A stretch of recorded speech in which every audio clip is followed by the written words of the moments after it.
Chapter 1. The first thing Redian felt was the cold. It wasn't the refined, biting chill of a winter hunt or the cool draft of a marble pavilion. It was a damp, deep-seated ache that seeped upward from the floorboards and settled into his very marrow. He gasped, his lungs burning as if he had just been pulled from the depths of the lotus pond. His fingers twitched, brushing against rough, unfinished wood. I should be dead, he thought. The memory was still a vivid, jagged glass shard in his mind. The taste of poisoned wine. The sight of Emperor Zhao's indifferent back as he walked away. And the mocking laughter of the court officials who had finally seen the pinnacle of beauty, discarded like common trash. Redian forced his eyes open. He wasn't in the underworld. He was in the West Pavilion, the infamous Cold Palace. Gray light filtered through a cracked window, illuminating dust motes dancing in the air. The silk robes he wore were tattered at the hem, and the charcoal brazier in the corner had long since gone out, leaving nothing but gray ash. He sat up slowly, his head spinning. On the vanity sat a bronze mirror, tarnished and green with age. He dragged himself toward it, his breath hitching. The face reflecting back was his own, but younger. The hollowed cheeks of his final days were gone, replaced by the soft, ethereal beauty that had once made him the most envied consort in the empire. His skin was like fine porcelain, and his eyes, once clouded with grief, were now clear and sharp. He was 20 years old again. This was the day after he had been framed for the theft of the Empress Dowager's prayer beads. In his past life, he had spent this morning screaming until his throat bled, begging for an audience with Emperor Zhao to prove his innocence. Redian reached out, touching the cold surface of the mirror. A slow, bitter smile curved his lips. "Innocence," he whispered, his voice raspy. What a useless thing to possess in a nest of vipers. He stood up, his legs shaky, but his mind crystalline. In his previous life, his love for Zhao had been a noose. He had spent his fortune buying the emperor's favor, gifted his precious family heirlooms to corrupt officials for a moment of the sovereign's time, and ended with nothing but a cup of hemlock. He walked to the corner of the room where a loose floorboard sat beneath a moth-eaten rug. He pried it up. There, hidden in a small silken pouch, were the few pieces of jewelry he had managed to hide before the guards dragged him here. He pulled out a heavy gold filigree hairpin set with a single tear-shaped ruby. It was a masterpiece of craftsmanship. To the old Redian, it was a symbol of his status. To the current Redian, it was 2 acres of fertile land and a sturdy brick house in the southern provinces. A sharp knock echoed at the door. It creaked open to reveal a young eunuch named Zhao Li, his face twisted in a sneer. He carried a tray with a bowl of watery congealed porridge and a single wilted vegetable. "The Emperor has decreed that you are to remain here in reflection. Consort Yan," the boy said flippantly, dropping the tray onto the floor. "Don't bother asking for a brush to write letters of plea. No one is coming." In the past, Redian would have thrown himself at the eunuch's feet, weeping and offering gold for a message to be delivered. Instead, Redian picked up the bowl. He took a sip of the cold porridge, his expression unreadable. "Good," Redian said calmly. The eunuch froze, his eyes widening. "What?"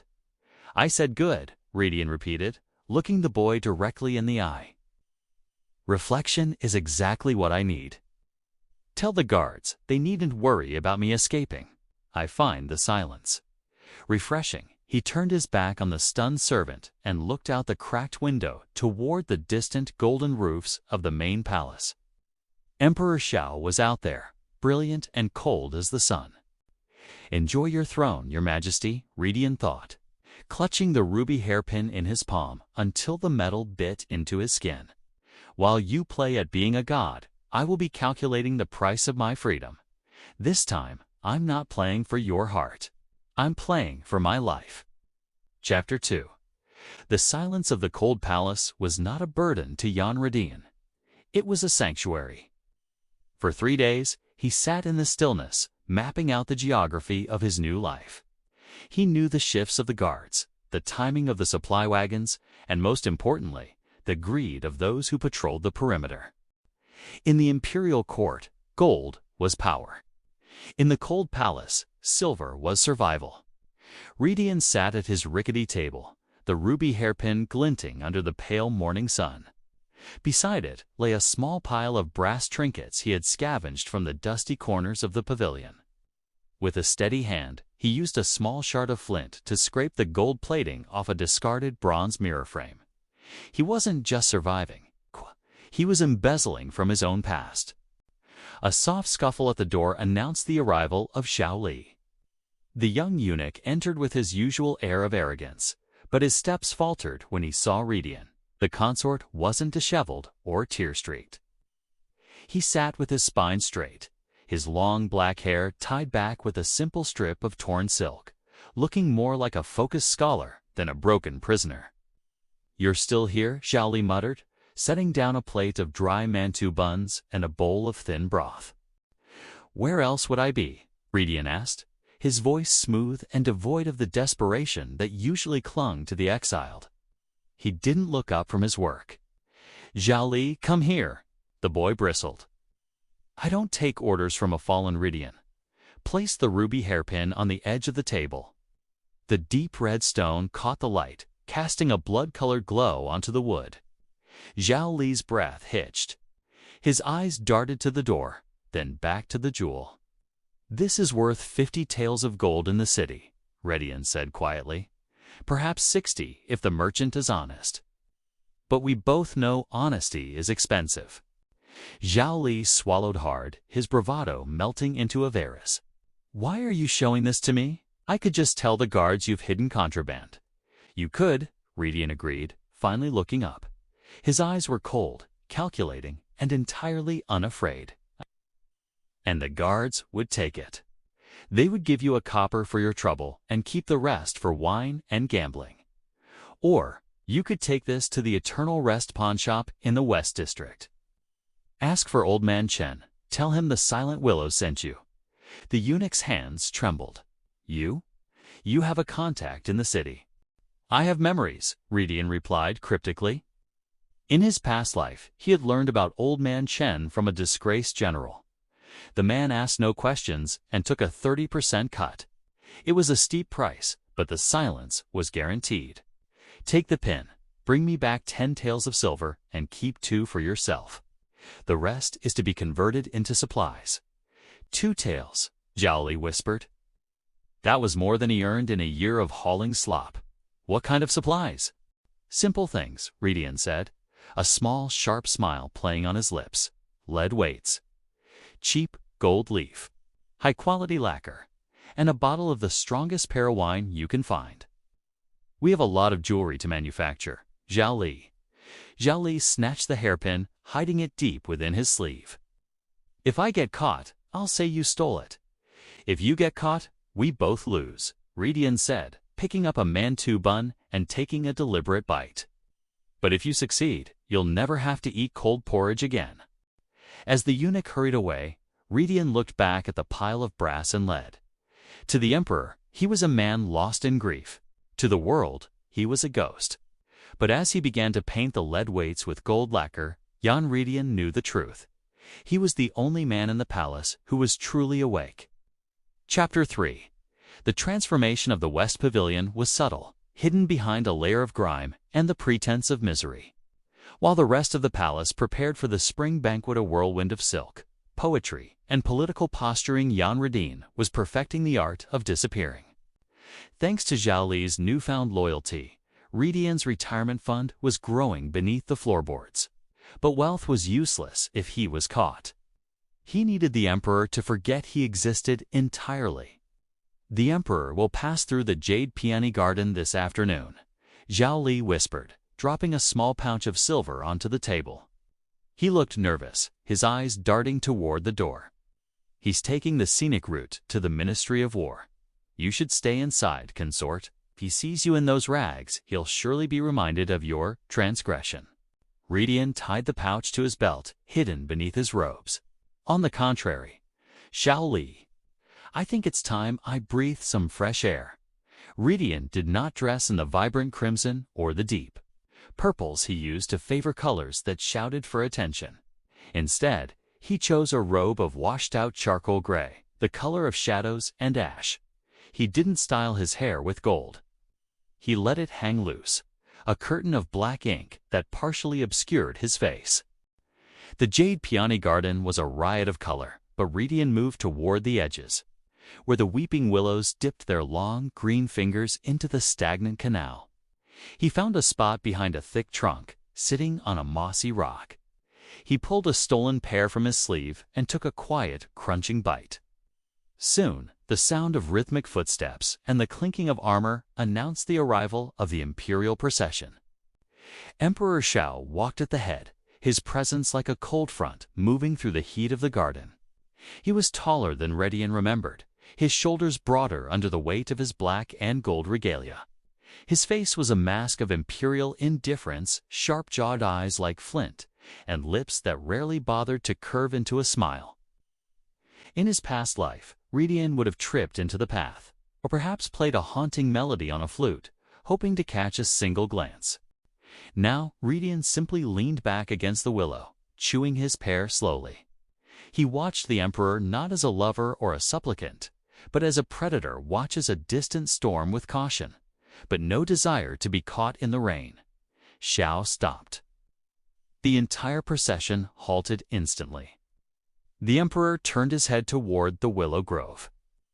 His brow furrowed, his gaze sweeping over the greenery.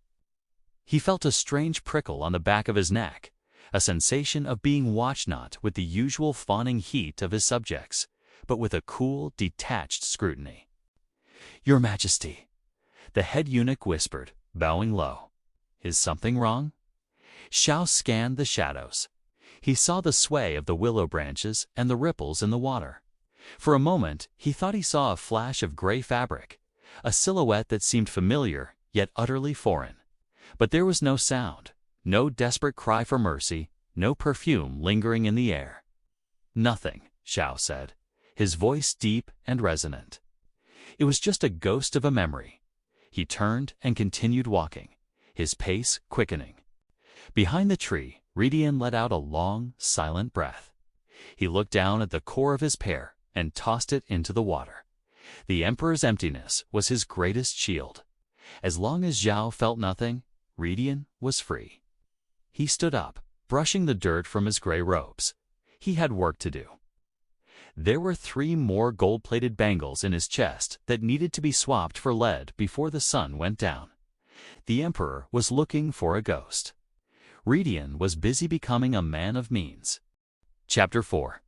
The humidity of the late afternoon hung heavy over the palace grounds, thick with a scent of damp earth and blooming jasmine. Inside the West Pavilion, the heat was stifling. Redian wiped a bead of sweat from his forehead. His fingers stained with the dark lacquer he had been using to antique a set of wooden beads. "The water is ready," Xiao Li whispered, appearing at the door. "But the servant in charge of the West Baths has a gambling debt, or to bits of silver. He's cleared the area for an hour. No one will bother you." Redian nodded, his muscles aching. A bath was no longer a luxury of state. It was a physical necessity. He gathered a simple cotton robe and slipped through the shadows of the servant tunnels, a route he had memorized to avoid the main thoroughfares. The West Baths were smaller and humbler than the Grand Imperial Springs, but the water was fed by the same geothermal veins. Steam rose in thick, white plumes, curling around the stone pillars like ghostly snakes. Redian stripped quickly, his movements efficient. He stepped into the water, a low groan escaping his lips as the heat began to unknot the tension in his shoulders. He leaned his head back against the smooth stone rim, closing his eyes. Off. For the first time in weeks, he let his guard down.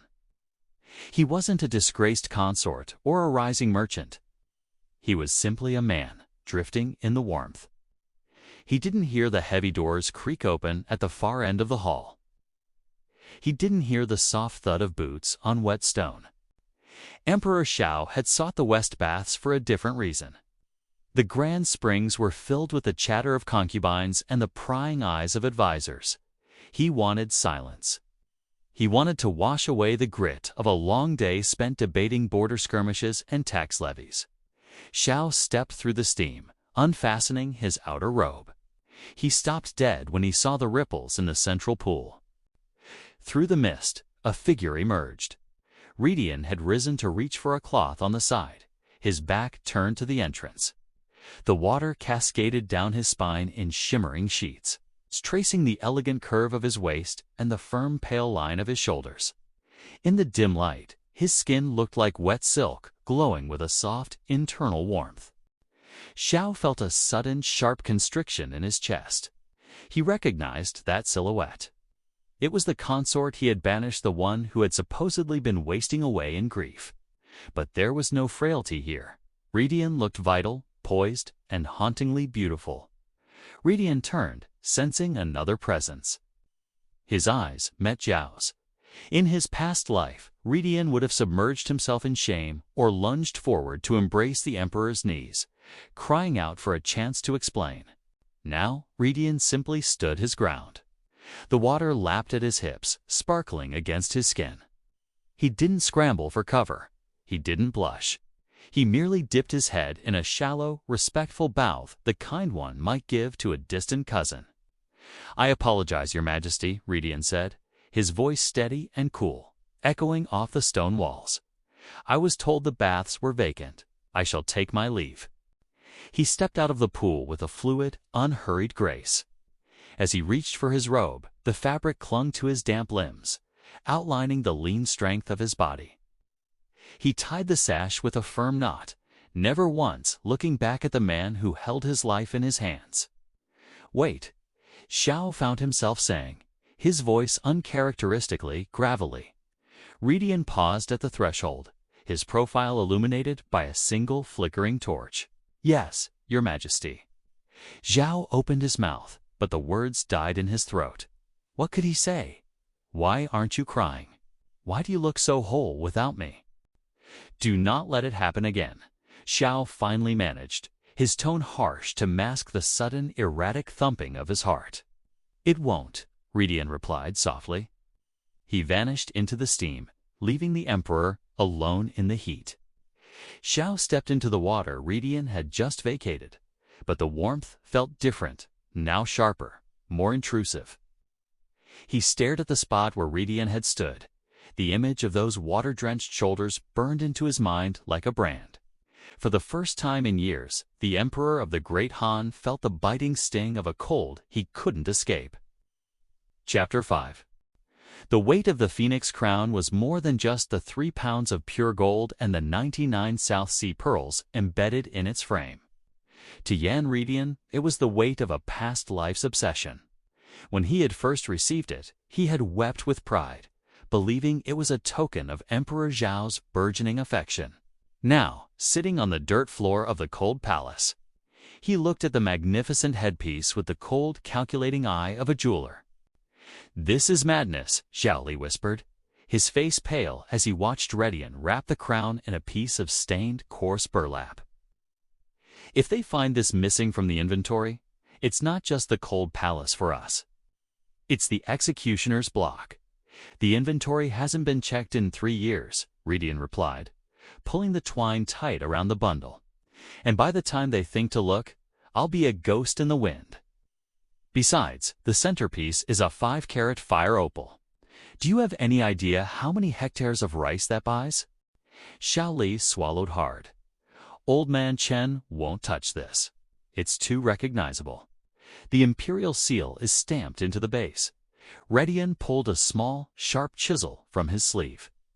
Which is why the crown, as a whole, no longer exists. With a steady hand and a lack of sentiment that made Xiaoli wince, Redian began to pry the gems from their gold housings. One by one, the pearls clattered into a wooden bowl like hail on a rooftop. The fire opal came away with a dull thud. Finally, Redian took a heavy stone and began to flatten the delicate gold filigree, turning the symbol of imperial grace into a nondescript lump of precious metal. "There," Redian said, wiping a smudge of gold dust from his cheek. "Now it's just bullion. Take it to the city. Not all at once, 1 pearl a day, a lump of gold every week. Tell Chen we want half in silver and half in copper. Silver for the move, copper for the bribes. The heist took 3 weeks to process. Each night, Zhao Li returned with heavier pockets and a more frantic expression. Meanwhile, Redian spent his nights counting. He didn't use an abacus. He laid the coins out in rows of 10 under the floorboards, feeling the cool metallic edges against his skin. It was a sensory pleasure far greater than any silk he had ever worn. In the past, he had waited for a man to give him security. Now, he was building it with his own 2 hands. One evening, as he was tucking the last of the silver into a hollowed-out bedpost, the heavy bolt on the pavilion door slid back. Redian didn't panic. He smoothed the rug over the loose board and sat down, picking up a tattered book of poetry. The door swung open to reveal the head eunuch, a man whose face was as wrinkled as a dried plum. He looked around the dismal room with an expression of profound distaste. "Consort Yan," the old man wheezed. "The Emperor has requested an audience. He's in the library." Redian didn't move for a moment. His heart hammered against his ribs, not with longing, but with the fear of a thief who has just hidden the loot. Had the crown been missed? A Zhao Li been caught? "The Emperor is busy with the spring taxes," Redian said, keeping his voice flat. "Why would he wish to see a forgotten consort?" "His Majesty's whims are not for us to question," the eunuch snapped. "Follow me and try to look less content." "It's unseemly for someone in exile." Redian stood, brushing the dust from his gray robes. He caught his reflection in the bronze mirror. He looked pale, simple, and entirely harmless. "Very well," Redian said. As he walked out, he glanced at the bedpost. Hidden inside was the price of his freedom. He just had to survive one more night of the Emperor's gaze without letting the secret slip from his eyes. Chapter 6. The Imperial Library was a cathedral of cedar and ink, its shelves stretching toward a ceiling painted with the constellations of the northern sky. When Redian entered, the air was thick with the scent of old parchment and the sharp, metallic temps of the Emperor's presence.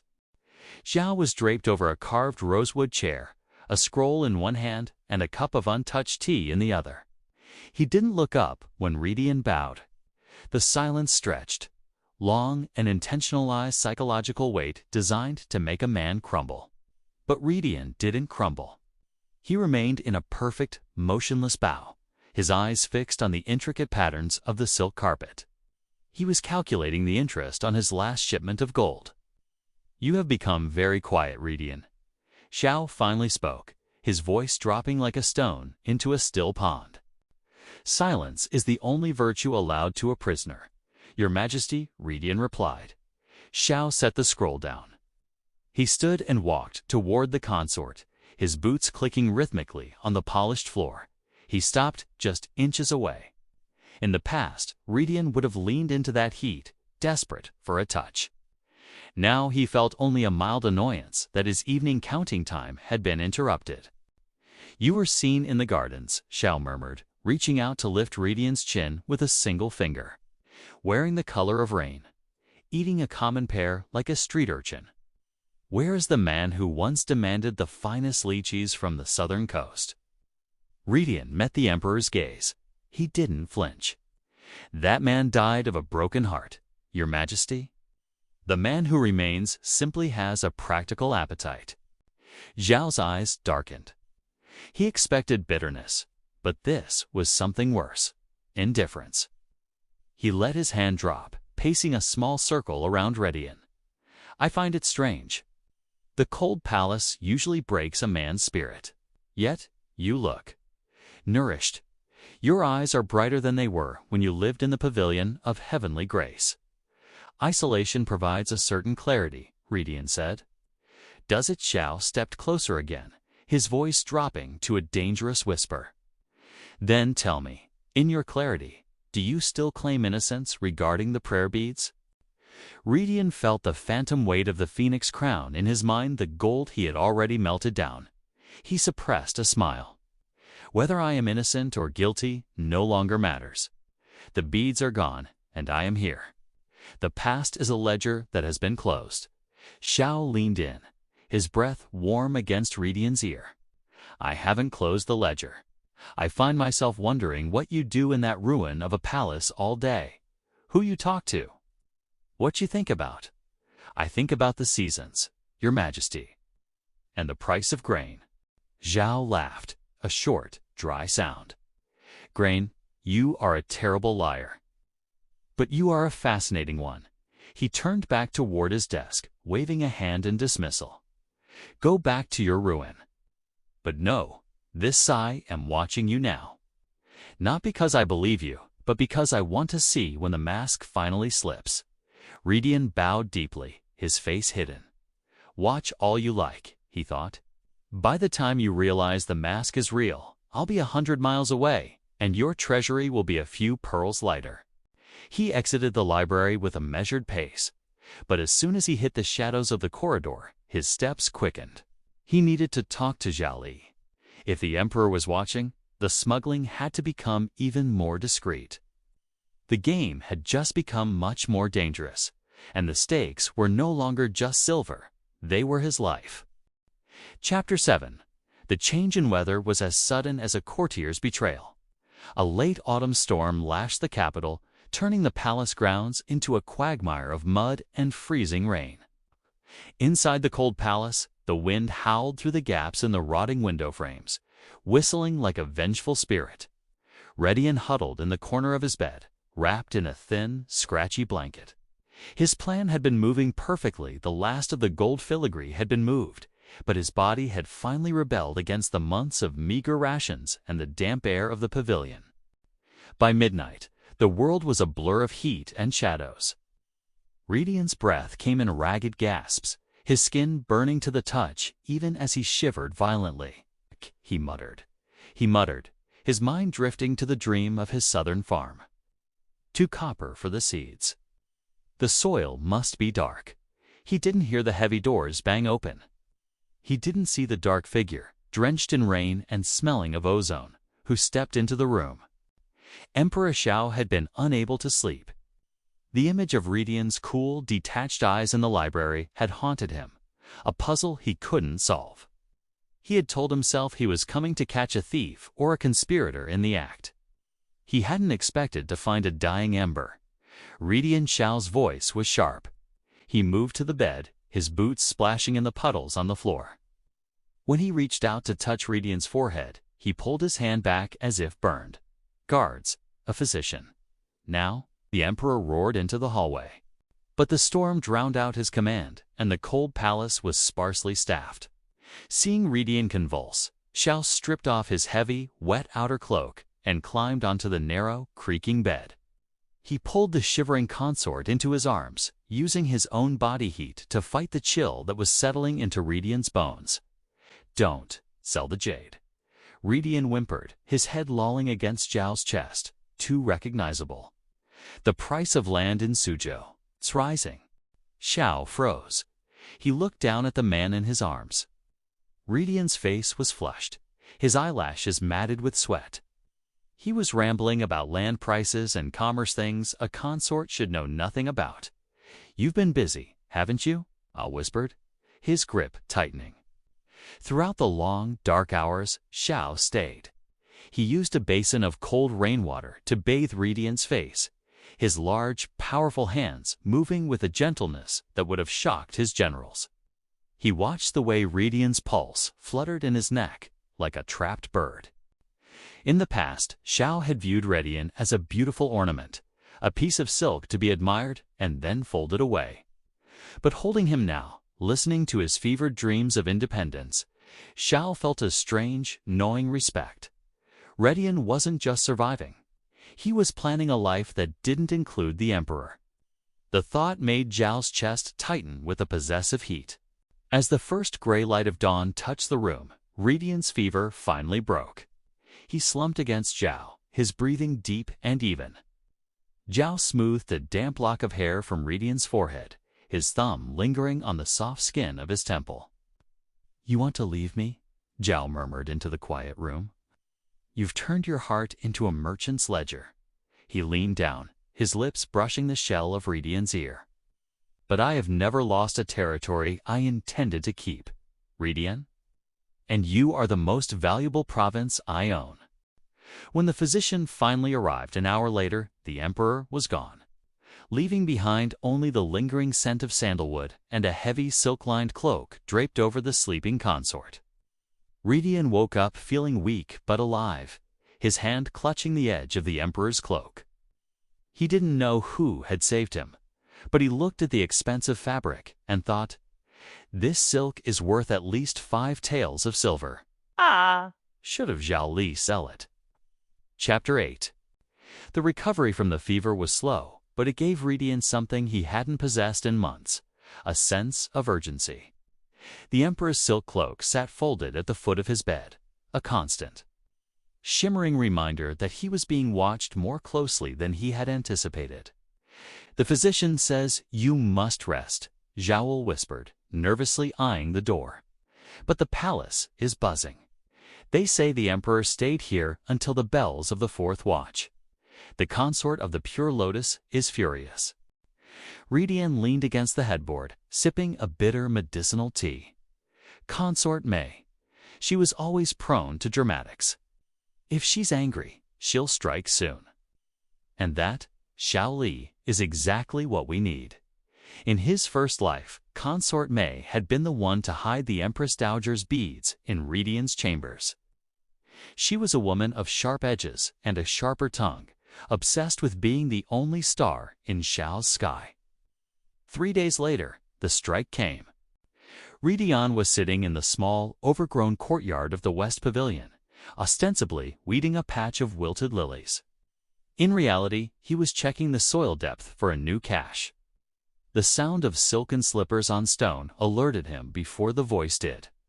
"So, the dying phoenix has risen from the ashes," Consort May sneered. She stood at the gate, flanked by 4 sturdy-looking maids. She was draped in peacock blue silk, her hair a tower of jade and gold. "You look remarkably healthy for someone who supposedly had 1 foot in the grave." Redian didn't stand. He wiped his muddy hands on his gray robes and looked up with a vacant, pleasant expression. "The fresh air does wonders, Consort May. Would you like to help?" "The weeds are particularly stubborn this year." May's face contorted. "I am not here for gardening, you peasant. I am here because a certain relic has gone missing from the northern storehouse. A ceremonial dagger set with rubies. The guards say they saw a young eunuch skulking near the gates." Redian felt a cold prickle of amusement. "She's using the same script," he thought. How uninspired. If Zhao Li has been skulking, it's likely because he's looking for a stray cat, Redian said mildly. "But if you believe there is contraband here, please feel free to search. The room is small. It won't take long." May signaled her maids. They tore through the pavilion with practiced cruelty, overturning the rickety table, slashing open the thin mattress, and scattering Redian's few books. Redian watched from the doorway, his heart steady. He had moved the silver to the hollowed-out tree in the courtyard the night before. "Nothing, mistress," one maid reported, looking frustrated. May stepped toward Redian, her eyes narrowed. "You think you're clever. You think because the Emperor spent 1 night pitying your wretched state, you are back in favor. I will see you dragged to the interrogation halls myself. There is no need for dragging." A deep, resonant voice boomed from the gateway. Emperor Zhao stepped into the courtyard, his presence immediately draining the air from the space. May's bravado vanished instantly as she dropped into a deep, trembling curtsy. Redian followed suit, his forehead touching the cool earth. "Your Majesty, I was merely suspected a theft," May began, her voice pitching high. I heard Zhao interrupted.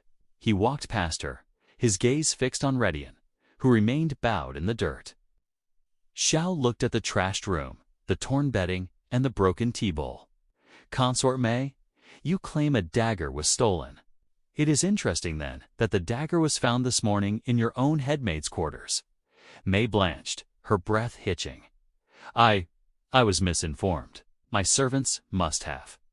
Enough, Xiao said, his voice like cracking ice. You've disturbed the peace of the cold palace?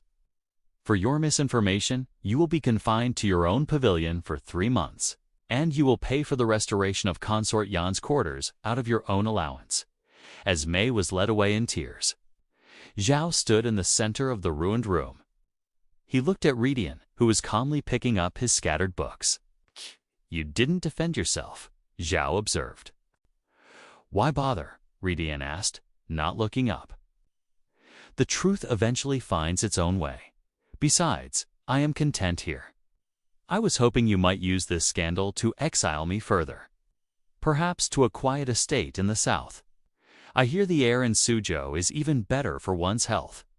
Zhao's eyes flashed with a sudden, dark fire. He stepped forward, grabbing Redian's wrist and pulling him up. You want to leave that badly? You would let her frame you. Let your reputation be dragged through the mud, just for a chance to run away from me. Redian met his gaze, his expression placid. My reputation is a ghost, Your Majesty, and a ghost has no use for a palace. Zhao's grip tightened, his thumb pressing into the pulse point of Redian's wrist. You aren't a ghost. You are a thief. You are stealing yourself away from me, piece by piece, and I will not permit it. He let go of Redian's arm abruptly and turned to the guards. Double the watch. And no one enters or leaves without my direct seal. If the consort wants a quiet life, he shall have it under my eye. As Zhao stormed out, Redian looked at the red marks on his wrist. He sighed. The rescue had been a disaster. He had intended to use the frame-up to negotiate an exit. Instead, he had turned himself into a high-security prisoner. Fine, Redian thought, looking at the silver hidden in the tree. If the front door is locked, I'll just have to build a tunnel. Chapter 9. The lockdown of the West Pavilion was meant to be a cage, but to Yan Redian, it was merely an operational challenge. Guards now stood at the main gate, their bronze breastplates gleaming in the sun. But they were men of flesh and blood, men with families to feed and gambling debts to settle. They're taking twice as much silver now, Xiao Li whispered, ducking behind a stone pillar as a patrol passed. The price for smuggling has skyrocketed since the Emperor doubled the watch. Then we shall simply have to increase our margins, Redian replied, his voice calm as he polished a small jade cricket. Tell Old Man Chen the next batch of pearls is from the Empress Dowager's private collection. The provenance alone doubles the value. But the atmosphere in the palace had shifted. The air felt charged, as if a storm were perpetually hovering just over the horizon. Emperor Xiao didn't visit, but his presence was everywhere. New charcoal for the braziers, fine silk blankets to replace the torn ones. And a daily delivery of fresh fruits all arrived without a word. A silent siege of comfort. One night, unable to sleep under the oppressive weight of the Emperor's kindness, Redian slipped out into the courtyard. The moon was a silver coin tossed into a black velvet sky, illuminating the jasmine vines that climbed the crumbling walls. The scent was intoxicating, thick and sweet, masking the smell of decay that usually clung to the cold palace. He walked toward the center of the garden, where the shadows of the weeping willows danced on the stone. He felt a sudden, sharp prickle on the back of his neck. The jasmine is in bloom, a deep voice rumbled from the darkness. Redian didn't startle. He turned slowly to find Xiao leaning against the gatepost. The Emperor had discarded his heavy formal robes, wearing only a simple black tunic belted at the waist. His hair was loose, falling over his shoulders like a dark river. It is, Your Majesty, Redian said, dropping into a shallow bow. Though I'm surprised you find the time to notice such trifles. Xiao stepped into the moonlight, his eyes locked on Redian's face. I notice many things lately. I notice that you no longer look at me with longing. I notice that you move through this prison as if you own the earth beneath it. He walked closer, his presence cutting through the cool night air like a flame. Tell me the truth, Redian. Is there another? Is that why you are so eager to leave? A lover waiting in the south? Redian let out a soft, melodic laugh. A lover. Your Majesty, I am a businessman. A lover is an expense. A farm is an investment. Xiao stopped inches away. The heat radiating from him was palpable. You speak of gold and grain to hide the fire in your blood, but I remember the way you used to touch me. I remember the sound of your breath when I spoke your name. He reached out, his hand sliding behind Redian's neck, his thumb tracing the sensitive line of his jaw. Redian's breath hitched, not out of love, but out of the sheer raw intensity of the man before him. You think you can turn yourself into stone? Xiao whispered, his voice dropping to a gravelly low. But stone can be heated until it glows. He pulled Redian forward, his lips crashing against his in a kiss that tasted of wine and desperation. It wasn't the polite, distant kiss of a monarch and his consort. It was a claim. Redian's hands came up to push him away, but his fingers tangled in the Emperor's silk tunic instead. The world narrowed to the scent of jasmine and the frantic pounding of two hearts. Zhao's hands were everywhere, tracing the curve of Redian's spine, pulling him flush against the hard, unyielding line of his body. The cooling night air felt electric against their skin. Redian's head fell back, a soft, broken sound escaping his throat as Zhao's lips moved to the pulse point of his neck. The resistance he had built so carefully over the months began to fray. For a moment, the ledgers and the silver didn't matter. There was only the weight of the Emperor's hands and the searing heat of a hunger that had been suppressed for too long. They moved together in the shadows of the willow, a frantic, rhythmic dance of shadow and light. Every touch was an argument, every gasp a revelation. In the silence of the garden, under the watchful eye of the moon, the Emperor finally stripped away the merchant's mask, finding the fire that Redian had tried so hard to douse. When the first light of dawn began to gray the sky, Xiao pulled away, his breathing ragged. He looked at Redian, flushed, disheveled, and breathless. You can buy all the land in the Empire, Redian, Xiao said, his voice steady once more, though his eyes remained dark.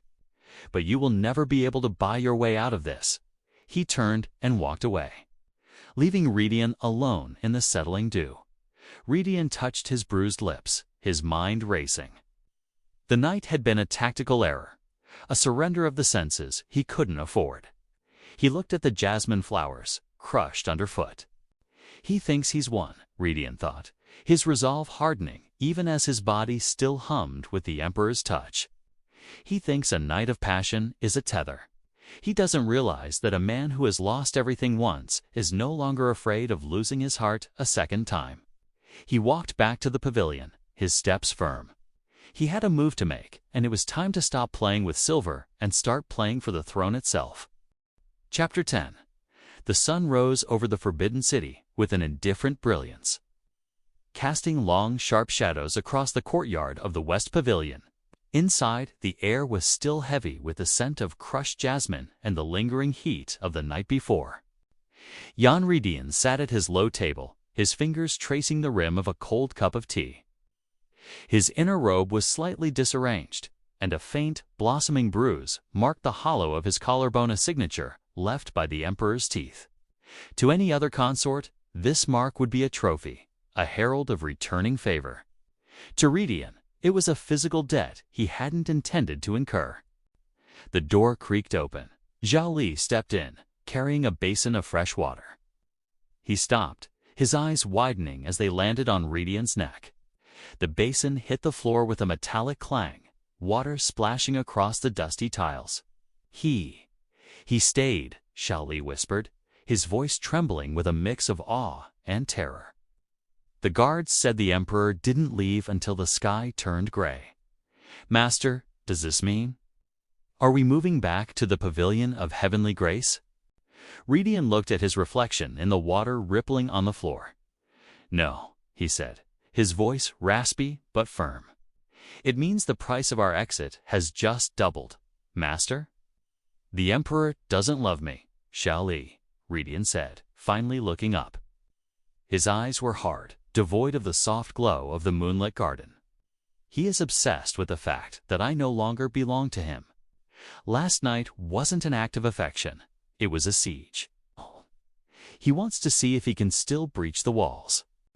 He stood up, his muscles aching with a dull, thrumming reminder of Zhao's strength. If we move back to the main palace, I become a bird in a golden cage again. Here, I am a ghost in a ruin. A ghost can slip through cracks. A bird is always counted. Zhao Li began to mop up the water, his hands shaking. But the guards, they're bowing to me now. They brought honey cakes and fine charcoal this morning. They think you're the new favorite. Let them think it, Redian said, a sharp, cold light entering his eyes. In fact, encourage it. If they think I am returning to power, they will be even more desperate to please me. Use that. I want a full inventory of the supply wagons leaving for the southern border next week. Not the ones coming in, the ones going out. A knock at the door interrupted them. A high-ranking eunuch from the Internal Affairs Bureau entered, followed by 4 servants carrying chests of shimmering brocade and boxes of lacquered sandalwood. His Majesty sends his regards, the eunuch said, bowing so low his forehead nearly touched the floor. He noted that the consort's quarters were lacking. These are but a few trifles to pass the time.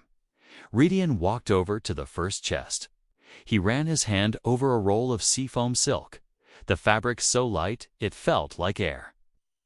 Beneath it, tucked into the folds, was a heavy gold ruyi scepter set with emeralds. It was a fortune. 'Twas a bribe. 'Twas a chain.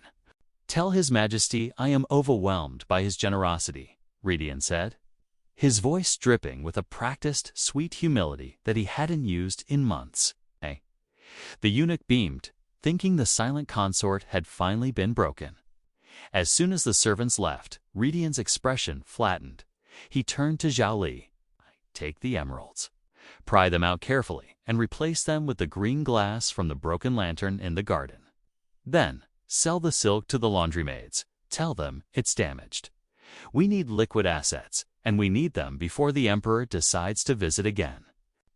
Redian sat back down, picking up a piece of charcoal to mark a hidden tally on the underside of the table. Xiao thought he had reclaimed a lover last night. He didn't realize he had simply provided his prisoner with a fresh infusion of capital. The Emperor had played for Redian's body and won a night. Redian was playing for his life, and he was finally holding all the high cards. He touched the mark on his neck, his lips curling into a smile that would have chilled the Emperor's blood. The morning after wasn't the start of a romance. It was the beginning of the final heist. Chapter 11. The palace was a powder keg, and the spark finally arrived in the form of a dusty courier from the northern frontier. The nomadic tribes had breached the Great Wall at the Iron Pass. War was no longer a distant rumor. It was a hungry beast at the gates. In the West Pavilion, the atmosphere was frantic, but for Yan Redian, the chaos was a gift. The Emperor departs at dawn, Zhao Li whispered, his breath hitching as he hauled a heavy crate into the shadows of the courtyard. He takes the main guard, the elite cavalry, and half the court officials. The palace will be under a skeleton watch for at least a month. Redian stood by the ancient, hollowed-out willow tree. He was dressed not in the seafoam silk the Emperor had gifted him, but in a sturdy, nondescript merchant's robe of dark brown wool. This is our window. While the city watches the banners of the Son of Heaven march north, we will be heading south with the supply caravans. He looked down at the crates. Inside was the culmination of months of theft, forgery, and patience. The gold filigree, the pawned pearls, and the emeralds replaced by glass had all been converted into high value. Portable currency, banknotes from the Southern Merchants Guild, and raw silver ingots stamped with neutral trademarks. Are you certain about the note? Zhao Li asked, glancing at the small slip of paper resting on the bedside table. Redian looked at the calligraphy. It was a masterpiece of staged despair. The weight of your favor is a burden this ghost can no longer carry, it read. Do not look for me in the world of the living. The pond is deep, and the silt at the bottom is thick, Redian said coldly. By the time they realize no body has floated to the surface, we will be past the Yangtze. To the Emperor, I must be a tragic memory, a man who broke under the pressure of a love he couldn't return. It is the only way he will stop hunting. He spent the final hours of the night stripping the pavilion of anything that looked like Jan Redian. He left behind the fine silks and the charcoal, making the room look as desolate and cold as the day he had arrived. He wanted the Emperor to feel the sting of regret when he returned. He wanted Xiao to believe he had pushed his delicate consort into the dark embrace of the water. At the hour of the tiger, the heavy drums began to thrum from the central plaza. The rhythmic beats signaled the assembly of the Imperial army. Now Redian commanded. They moved through the servant tunnels, their footsteps muffled by the roar of the departing soldiers. Redian carried only a small pack. As they reached the outer laundry gate, bribed open by a year's worth of stolen silk, Redian paused. He looked back at the soaring gold roofs of the Forbidden City. For a moment, he remembered the heat of Zhao's skin against his in the Jasmine Garden, the way the Emperor's voice had softened when he whispered his name. A phantom ache blossomed in his chest, a remnant of the boy who had once died for a smile. He reached into his pocket and felt the cold, hard edge of a silver ingot.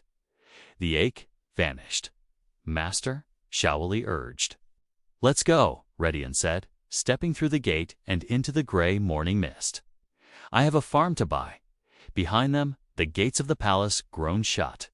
Ahead, the road to the south lay open, winding away from the world of emperors and toward a life where silence was not a punishment but a choice. Redian blended into the crowd of camp followers and merchants, just one more face in the sea of humanity, finally invisible, finally free. Chapter 12. The northern frontier was a world of iron and ash. The sky hung low, a bruised purple, and the wind bit through even the thickest firs. Emperor Zhao stood on a ridge overlooking the Iron Pass, his black armor caked with the dust of a dozen skirmishes. He had won. The nomadic tribes were retreating into the frozen wastes, their banners broken. But as the victory cheers of his men echoed through the valley, Zhao felt a sudden, sickening hollow in his chest. It was a sensation like a thread snapping, a silent, internal recoil. In the heat of battle, he had been a god of war.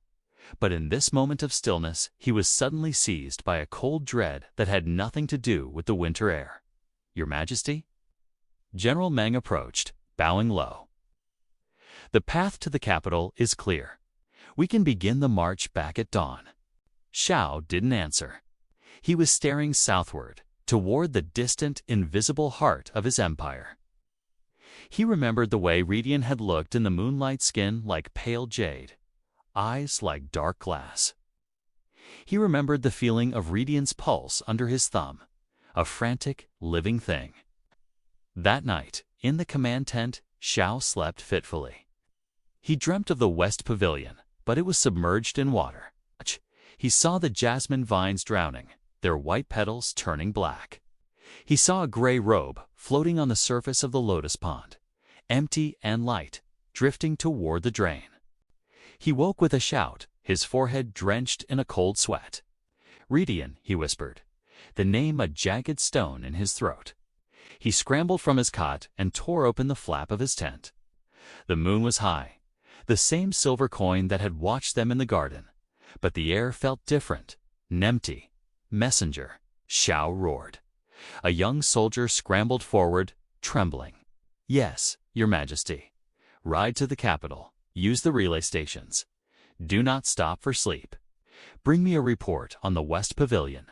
Now." The soldier vanished into the night.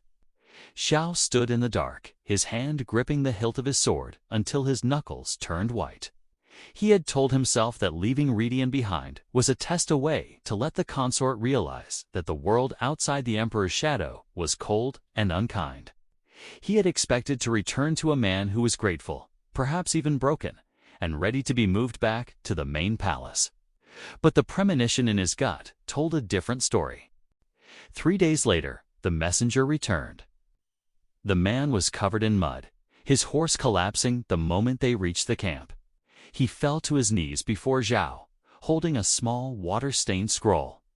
Zhao snatched it, his fingers shaking. The consort Redian is gone, the report read. A suicide note was found. A search of the ponds was conducted, but the silt is deep and the currents are strong. The West Pavilion is empty. Zhao didn't roar. He didn't throw his sword. He stood perfectly still, the paper crumpling in his fist.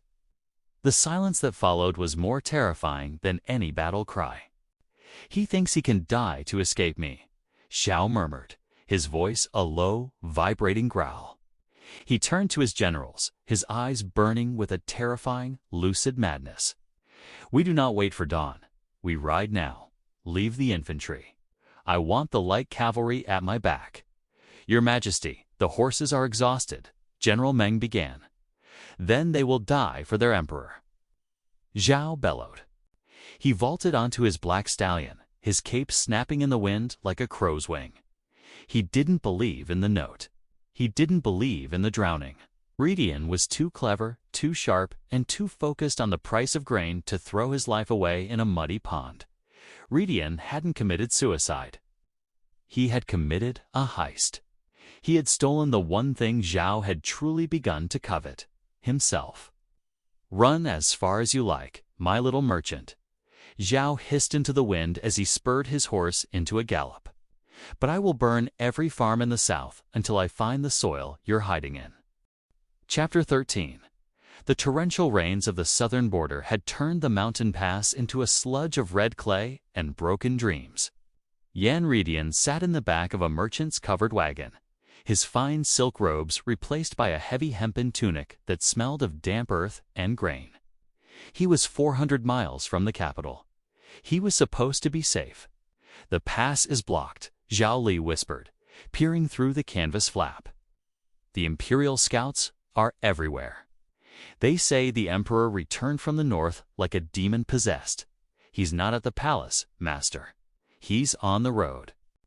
Redian felt a cold spike of dread. He had accounted for the grief of a monarch. He had not accounted for the obsession of a hunter. "We move at first light. We'll take the goat paths." The flap of the wagon was suddenly ripped away. A wall of black iron and cold rain loomed over them. Emperor Shao stood there, his face gaunt, his eyes rimmed with red from days of riding without sleep. It looked less like a sovereign and more like a starving wolf. The pond was a nice touch, Redian Shao rasped, his voice breaking from the wind. "I almost believed it, until I checked the treasury records and found the phoenix crown had been replaced by a lump of lead." Before Redian could speak, Shao reached in, his massive hand closing around Redian's throat knot to crush but to claim. He hauled the consort out of the wagon as if he weighed nothing. "Leave us," Shao roared at the surrounding soldiers and the trembling Zhao Li. He dragged Redian into the command tent pitched at the edge of the pass. Inside, the air was thick with the scent of wet leather and iron. Shao threw Redian against the heavy oak-field table, the maps and compasses clattering to the floor. "You stole from me," Shao hissed, pinning Redian's wrists above his head. "You faked your death. You tried to turn yourself into a ghost." "I am a ghost," Redian shouted back, his composure finally shattering. "I died years ago in that cold room while you were bedded with others. I am a man who wants a farm, not a throne. Let me go." "Never," Shao growled. He silenced Redian with a kiss that was a collision of teeth and fury. There was no jasmine here, only the raw metallic tang of the battlefield. Zhao's hands, rough and calloused, tore at the hempen tunic, exposing the pale skin he had dreamed of every night in the north. Redian struggled, his boots scraping against the floor, but the friction of their bodies ignited a different kind of war. The anger between them turned into a searing, desperate heat. As Zhao's lips moved down to the hollow of his shoulder, Redian's protest died into a jagged, breathless moan. Under the flickering light of a single oil lamp, the tent became a world of its own. Zhao's touch was possessive, marking every inch of Redian's skin as if he were mapping a conquered territory. He moved with a frantic intensity, his breath hot against Redian's ear as he whispered commands and curses. The sound of the rain lashing against the canvas muffled the rhythmic thud of the table against the tent pole. Redian's fingers dug into Zhao's muscular back, his nails leaving red crescents in the Emperor's skin. In the heights of their shared passion, the roles of master and prisoner blurred. They were two broken halves colliding in a storm of sweat and tangled limbs, seeking a truth that words had failed to provide. When it was over, the silence in the tent was heavy.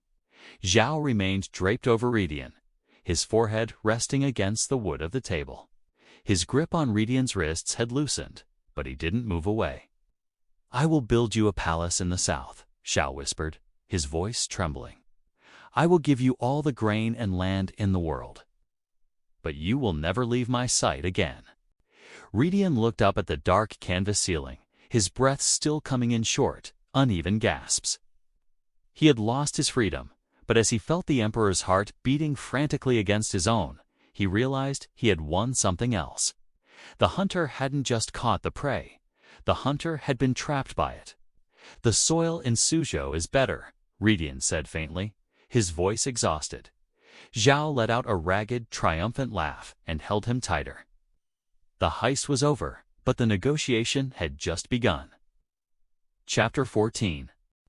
The return journey to the capital was not the funeral procession the court had expected, nor was it the triumphal march the Emperor had envisioned.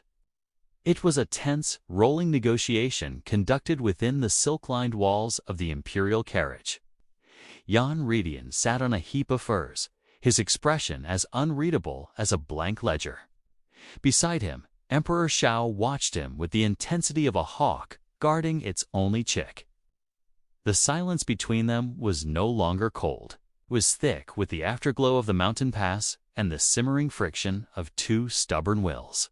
"You cannot keep me in the cold palace," Redian said, breaking the silence as the spires of the Forbidden City appeared on the horizon. "And I will not return to the pavilion of heavenly grace to be whispered about by concubines who think I've simply regained favor." Zhao leaned forward, his hand resting possessively on Redian's knee. "You are my consort. Your place is at the center of the world, by my side." "My place," Redian countered, "is wherever I can breathe without asking permission. You want me, Your Majesty? Then you must accept that the man you want is no longer a pretty bird. I am a merchant. I have contracts to fulfill and silver to move." Zhao's jaw tightened.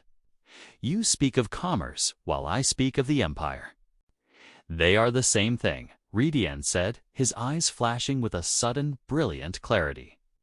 "The Empire is just a very large shop, and currently, your customers in the south are unhappy with the salt tax. If you keep me locked away, you lose a mind that understands the streets. If you let me live outside the walls, you gain eyes and ears that your eunuchs can't provide." The carriage swayed as it passed through the great Meridian gate. Shao looked out at the stone walls that had been Redian's prison. He thought of the suicide note, the empty room, and the terrifying hollow he had felt on the battlefield. He realized then that if he caged Redian again, the spirit he had fought so hard to reclaim would simply wither and vanish. Avila Shao finally conceded, his voice low. "The estate of the Fragrant Hills. It is outside the city walls, near the western trade route. It has its own grounds, its own water, and its own ledgers." Redian tilted his head, and the guards. "They will be mine," Shao said, his grip on Redian's knee tightening. "But they will wear civilian clothes. To the world, you will be a wealthy merchant under Imperial patronage. To me, you will be the only place I can go to forget I am an emperor." Redian considered this. It wasn't the total anonymity of the southern provinces, but it was a kingdom of his own. 3 nights a week, Redian negotiated. "The rest of the time, I am a businessman. And you will provide the initial capital for a silk-weaving guild. Consider it a dowry." For the second time around, Shao laughed, a rich, genuine sound that startled the guards riding alongside the carriage. You are the only person in history to demand an investment from the Son of Heaven as a condition of your affection. Affection is a luxury, Redian said, a small, genuine smile finally touching his lips. Security is a necessity. As the carriage came to a halt in the private gardens of the palace, Xiao pulled Redian into his arms. The kiss was no longer a battle. It was a seal on a new contract. "I will pay any price you ask, Redian," Xiao whispered against his lips. "Just never make me read a suicide note again." Redian leaned into the heat of the Emperor's embrace, his mind already calculating the floor plans of the villa and the cost of mulberry trees. He hadn't escaped the Emperor, but he had rewritten the laws of his own captivity. He was no longer the silent consort. He was the silent partner of the Empire. Chapter 15. 5 years had passed since the night at the mountain pass, and the estate of the Fragrant Hills had become a legend in the capital. To the common folk, it was the residence of the Master of Silk, a reclusive merchant whose fabrics were so fine they were said to be woven from moonlight. To the court, it was the Emperor's Shadow Palessa, place where the Son of Heaven disappeared for days at a time, returning with a clearer mind and sharper decrees. Jan Redian sat on the wide, cedar-planked porch of his villa, his feet bare and his hair tied back with a simple leather cord. Before him stretched rows of mulberry trees, their leaves rustling in the warm southern breeze. Further down the hill, the rhythmic clack-clack of the weaving looms provided the heartbeat of his estate. He was no longer the pale, haunting specter of the cold palace. His skin was bronzed by the sun, and his hands, once delicate and idle, bore the faint calluses of a man who oversaw his own harvests. A small wooden box sat on the low table beside him. Inside were the remains of his retirement fund, the last few silver ingots from his original heist. He kept them not out of need, for his silk guild now outturned most provincial governors, but as a reminder of the price of his soul. The sound of a galloping horse broke the afternoon stillness. Redian didn't need to look up to know the rhythm of that stride. Emperor Xiao rounded the bend of the gravel path, riding alone. He had shed his golden dragon robes miles back, wearing a simple indigo tunic and leather riding trousers. He looked younger here, the deep lines of statecraft smoothing out as he caught sight of the villa. He dismounted with a fluid grace and walked up the porch steps, his eyes immediately finding Redian. He didn't wait for a bow he had long ago forbidden them within these walls. "The Ministry of Rites is insisting on a grand ceremony for the autumn equinox," Xiao grumbled, collapsing onto the cushions beside Redian. He reached out and grabbed a peach from a bowl, biting into it with unregal gusto. "They want me to sit on a throne for 6 hours and listen to poems about my own divine wisdom." Redian poured a cup of cool paired wine and pushed it toward him. "A terrible burden, Your Majesty. Perhaps you should tell them you have a pressing diplomatic meeting with your chief silk supplier." Xiao caught Redian's hand, pulling him closer until their shoulders touched. "Is that what we're calling it today? A diplomatic meeting?" "The taxes from the southern silk route are up 15%, Redian said, his eyes twinkling with a merchant's pride. "I believe that earns me at least a few hours of your undivided attention." Xiao laughed, pulling Redian into the crook of his arm. He leaned down, inhaling the scent of sun and mulberry that always clung to Redian's skin. There was no desperation in the touch now, only a deep, weathered peace. "You got your farm, Redian?" Xiao whispered, his thumb tracing the line of Redian's jaw. "And your solitude." Mostly, Redian looked out over the golden fields, then up at the man who had once been his jailer and was now his most loyal investor. He remembered the cold floor of the West Pavilion and the weight of the poisoned wine in his dreams.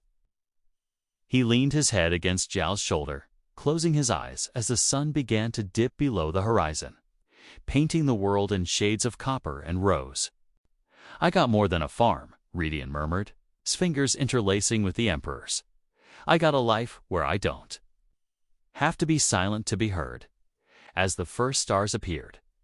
Echoing the constellations in the Imperial library, the Master of Silk and the Master of the Empire sat together in the quiet. The ledgers were balanced, the past was paid in full, and for the first time in 2 lifetimes, Redian was exactly where he wanted to be.